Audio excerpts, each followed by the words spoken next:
So, before we get started, I actually want to do a really quick note. If you listened to episode 47, I referenced Google Notes several times, and there is no such thing as Google Notes, at least not right now. If you listen to that episode, it was Google Keep that I was referring to. That is what it's called right now. But if you Google Notes, Google Keep, it's a tongue twister. Google Keep is what comes up. So I think you'd still find it, but I just want to make that clear just in case there was any confusion. Now, today's episode is actually coming from a question from our Facebook community. We had Stephanie ask, do any of your episodes deal with a routine or habit that you created in response to a trigger? For example, I started working from home full-time in January and noticed I get up and eat even when I'm not hungry. When I worked in the office, I didn't have this temptation because food wasn't as easily accessible. I'm looking for some routines or habits that will make me be more mindful when I want a snack, but I'm not necessarily hungry. And Stephanie, you are not alone. I have struggled with this also. Working from home can be so amazing and also a little challenging at times. So we're going to tackle that today, and we're going to talk about 4 things to consider when trying to break a habit and be more mindful about routines when working from home. Are you ready to stop the chaos, the stress, the overwhelm that's filling your life? I'm Renae Matt, and together you and I are going to build simple routines that are going to change your life. When you put these habits into practice, you're going to be able to organize your life in a way where you can be there for your family, pay off your debt, save money, your house can stay organized, you don't have to stress about what's for dinner, and you still get time for yourself. So without further ado, let's get started. Welcome to the Routine Advantage Podcast. Now, before we tackle Stephanie's question, I just want to give you a quick reminder that today is the last day to enter our listener review giveaway. This is where we are giving away your very own copy of Your Organized Life Blueprint. And if you're new around here, the Blueprint is a workbook that takes you through creating 5 foundational routines to help you get organized if you are feeling overwhelmed. It's set up to complete over the course of 8 weeks so that you have time to go through some journaling prompts and establishing your priorities, creating your routines in those 5 areas, and it walks you step by step. And you are completing a morning or a personal routine, a meal planning routine, your daily 7 home routine, movement routine, and a budget routine. So it's very well-rounded to help you feel more organized and not feeling like you are going in all different directions. So you can go through it at your own pace, and it is very doable, yet extremely effective to help reduce that overwhelm.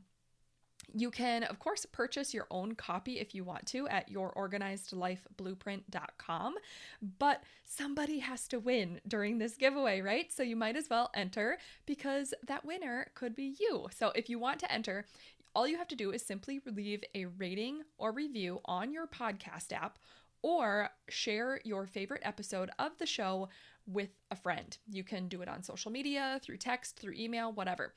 Whatever you choose to do, make sure you screenshot it, because then you're just going to come into our free Facebook community at facebook.com/groups/theroutineadvantagecommunity.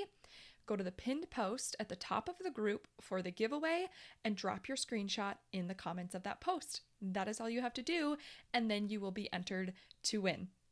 Now, if you are listening to this once March hits, then we will pull that pinned post down. You won't be able to find it at the top of the group anymore, but as long as it is pinned at the top, it is active. So if it's still pinned at the top, go drop your screenshot, because then you can get entered. So anyway, moving on, we will talk about Stephanie's question and how we can look at trying to solve this problem when you're trying to break that habit. Now, she mentioned a trigger task, and in this context, it is a trigger that is more on the negative side, is because she's trying to break this habit, and she mentioned that she has this trigger to go and snack when she doesn't want to be snacking. And I have talked about trigger tasks in a more positive way. And so really depending on what you're doing and what you're trying to tackle, you can look at it as a pro or a con.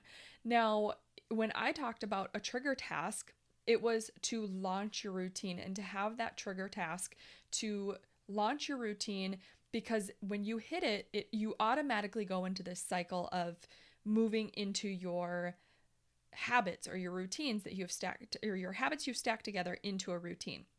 So for example, in episode 38, when I talked about this, I was referring to a daily 7 home routine where you have a trigger task that is your very first thing that launches you into your home routine. And eventually it becomes automatic where you do it without even thinking about it. And that's exactly what's happening with Stephanie. Is she has a trigger task that is launching her into this habit or routine to go to the kitchen and start getting a snack when she doesn't want to be doing that. So, to tackle this, what we're going to look at is why it's happening in the first place. So that is number one that we're going to focus on. Is you want to sit down and you want to think about what the trigger is. Like, do you recognize the trigger? And you're probably going to want to grab a paper and a pen and start writing some ideas down. Kind of use this as like a journaling session to just start jotting information down. So you want to think about what that trigger is. Like, what is happening when you go down to the kitchen or to do whatever habit it is you're trying to break? Now, is it the matter of getting overwhelmed with tasks and you just don't know where to start? So your mind goes and you just want to go to the kitchen because you're just too overwhelmed with what you're working on. Are you bored? Are you maybe thirsty? Are you distracted? Are you doing the same thing or working on a similar task every single time you feel that urge to get up? What is actually happening? And you want to recognize what the actual trigger is so that you can approach it with a solution. Because when you can associate what is actually happening at the time that you feel the need to get up or to do the habit that you're looking at, it's going to be easier to recognize what habit we need to replace it with so that you can begin to change that approach. So once you do that and you brainstorm what that trigger might be, and maybe you don't know, maybe it's going to be, being really aware for the next week or two to recognize what's happening every time you get up. But that is a really important step, is to not skip this. Like, you need to recognize what that trigger is, what's happening. And number two, then you're going to brainstorm some solutions that can be your alternate go-to habit for that trigger. So just like building our routines, we're going to test different things on what the best trigger is or habit is to begin to do to address that trigger. So, for example, if you are getting overwhelmed with tasks and you're working on your work and you're just getting overwhelmed, maybe you need to have a process to prioritize the most important task first and then begin to create some habits to get you through 3 tasks before you allow yourself to get up. Or if you are bored and that is the trigger, maybe consider getting up, but always making sure you're grabbing a glass of water, or you're going to take a quick walk around the block or something like that before you move into anything else. If the trigger is that you're getting distracted and you're going to the kitchen when you're distracted and that's just your go-to, maybe it's finding focus cues. So when you start feeling distracted, then you have a habit to recognize that and then set a timer for 20 minutes. I love doing this. I have a tendency to get distracted. That's my biggest cause for getting up from my work, is I get distracted. So I have to make sure, first of all, that my phone is away, because if my phone is near me, I'm probably going to scroll through something. So I have to make sure that my phone is like out of arm's reach. And then I will set a timer for 20 minutes. So I have put it on my phone. Sometimes I just have like this little digital timer that I got off of Amazon for a couple bucks. Like, it's nothing special. I think it might even be like a little kitchen timer.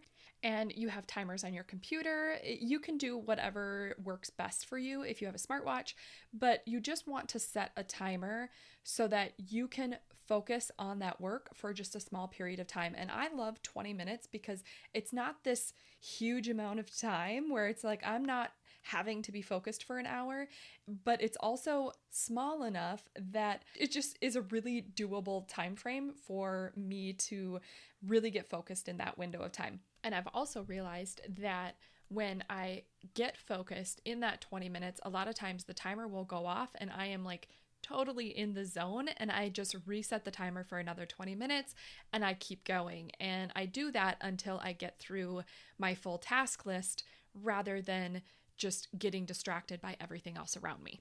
So I love 20 minutes. I set my timer and then I actually turn on like this concentration music that I don't even listen to a ton of music, but for some reason I love listening to this concentration music, and it is on YouTube, and I think the channel is called Chill Music Lab, and they just have all this like focus music. It's like this background techno-y, I don't even know what it's actually called or what type of music it is, but I turn it down low enough that it's not super distracting, but it's high enough that I can still hear it pretty well.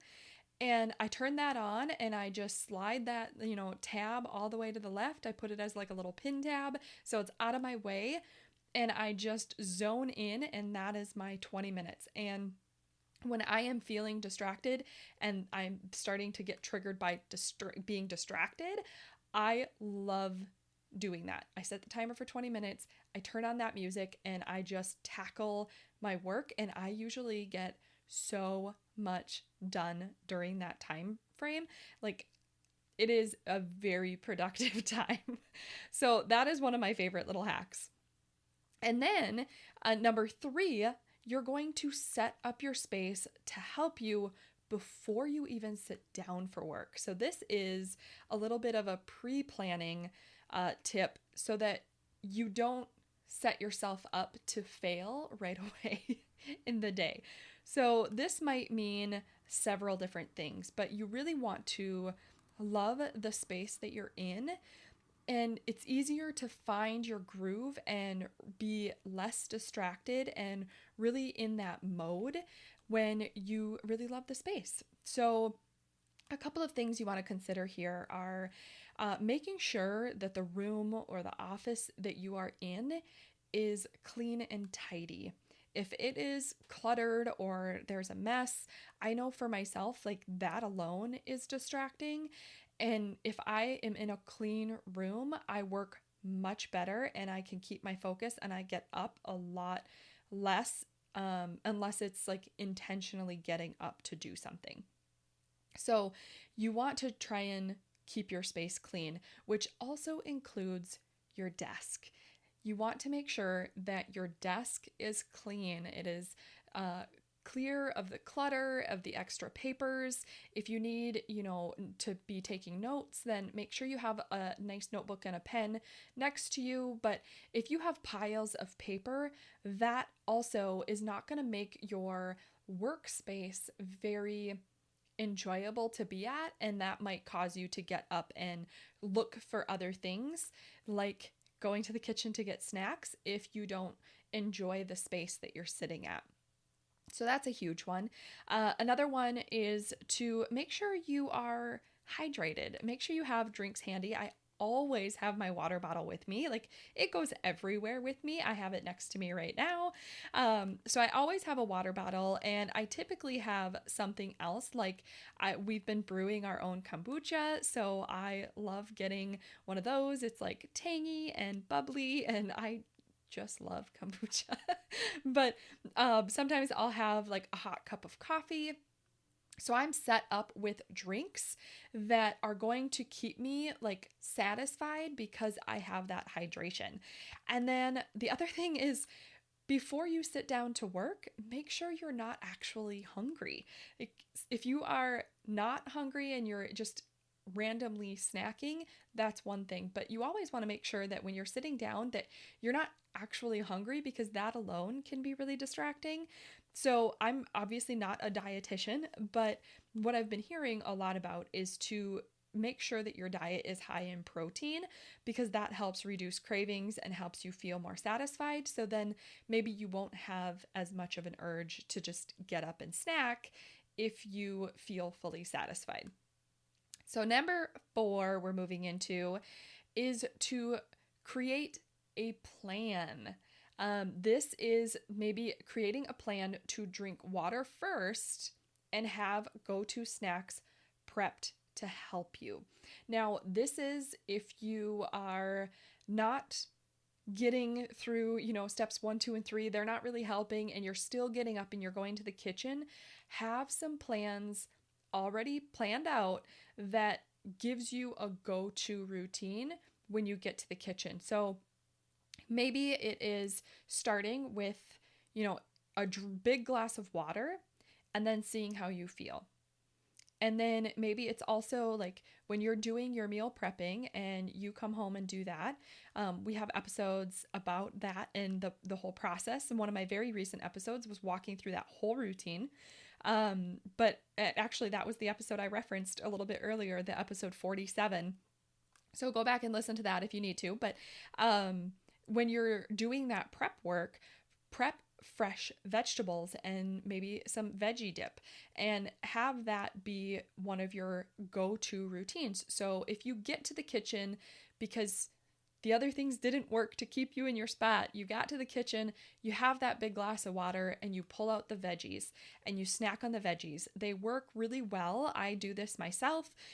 They're fresh, they're crunchy, they're healthy, and it gives you time as you're pulling that out and you're, chewing those and you're eating those and snacking on those.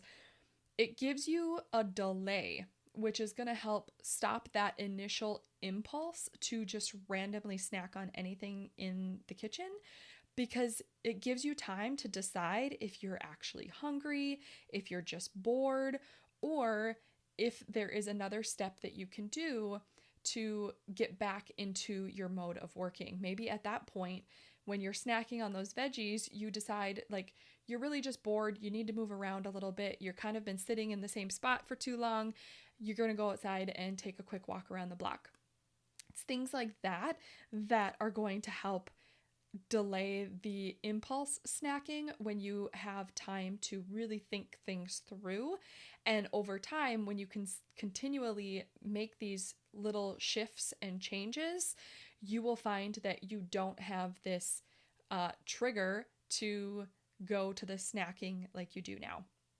So, like I said, you may want to journal on all this, take lots of notes, start testing things out, and maybe it's even like taking notes throughout the day and deciding, figuring out what is actually happening when you have that urge to get up. So then you can look back and review that and see if there's any common areas that are happening at the same time when you're feeling those things. So a quick recap is number 1, think about what the trigger is and determine what is happening when you get that impulse.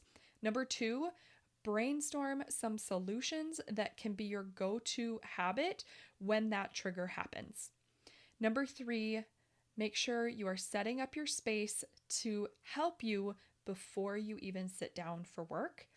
And number 4, set up a routine to drink water first and have go-to snacks prepped that will help you delay your impulse snacking if you do make it to the kitchen. So when you can figure out what is happening, like I said, when you have that urge to get up, it's going to help you problem solve and have the solution at hand to help you form the habits that you want, rather than feeling like you don't have control over any of it. And it will allow you to be more mindful about shifting your habits to help you create the routines that you actually want. So thank you, Stephanie, for sharing this question and asking this question. If you have a question yourself and you want to ask, then you can either come and join our Facebook community. I shared that link a little bit earlier.